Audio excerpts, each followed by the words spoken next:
করে যে স্টাইলে 2024-এর জুলাইয়ে হাসিনা আমাদের উপর আক্রমণ করেছিল, পৃথিবীর যে কোনো প্রান্তে বিপ্লবী ভাই বোনেরা যদি তাদের বেসিক রাইটস আদায়ে রাজপথে নেমে আসে, আমাদের সমর্থন তাদের সাথে থাকবে। মোদিকে এই লাল কার্ড দেখাই। আমরা দেখি মোদি বাংলাদেশের সংখ্যালঘু হিন্দুদের নিরাপত্তা নিয়ে বিভিন্ন সময় মন্তব্য করে।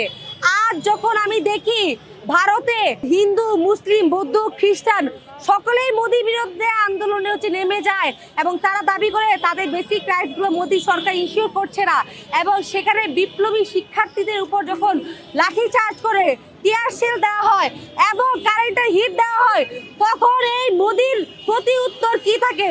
আমরা দেখি সেই ভারতে আমাদের অবস্থানরত বিপ্লবী ভাই বোনেরা, আমাদের বন্ধুরা যখন তাদের রাইটস নিয়ে কথা বলতে রাজপথে নামে, এই কসাই মোদি ঠিক একই স্টাইলে তাদের উপরে আক্রমণ করে যে স্টাইলে 2024-এর জুলাইয়ে হাসিনা আমাদের উপরে আক্রমণ করেছিল।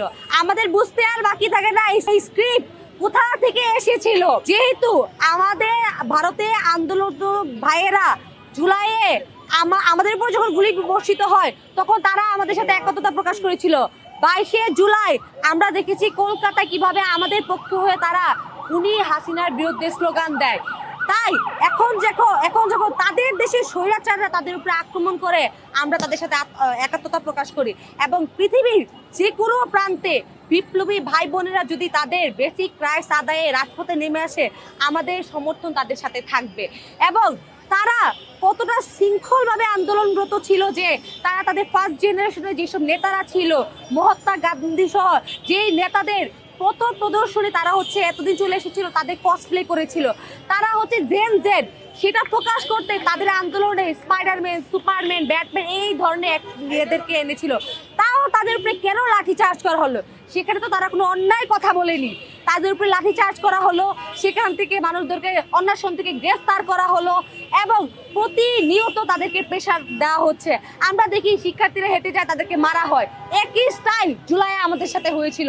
এখন কেন ভারতেও একই জিনিস হচ্ছে? আমরা তাদের কষ্টটা বুঝি, তাই আমরা তাদের সাথে সমর্থন জানাই এবং মোদিকে এই লাল কার্ড দেখাই যে মোদির গদি আর কয়দিন টিকে থাকে সন্দেহ জাগে। ভারতের যারা বিপ্লবী জনতা আছে তারা বুঝে গেছে এই মোদি সরকার তাদের কতটা ক্ষতি করছে। তাদের পার্লামেন্টে আমরা দেখি প্রতিধ্বনি ওঠে মোদির পদ থেকে। আমরা তাদের সাথে একতা প্রকাশ করি এবং শিক্ষার্থীরা যারা ককরোচ জনতা পার্টির ব্যানারে নেমেছিল, তারা নিজেদের অধিকারের জন্য নেমেছে, তারা কোনো রাজনৈতিক লড়াইয়ে নেমেছিল না। কিন্তু যখন তাদের উপর আক্রমণ করলো, যখন তাদের ভাইয়েরা আহত হলো, তাদের বোনেরা আহত হলো, আমরা বিভিন্ন ফুটেজে দেখি মেয়েদেরকেও তারা তোয়াক্কা করে নিয়ে মারতে। একই অবস্থা আমাদের জুলাইয়ে ছিল। তাই যেহেতু তাদের উপর আক্রমণ হয়েছে, এখন তারা যেহেতু মোদির পদত্যাগ চায়, আমরা তাদের সাথে সমর্থন জানাই।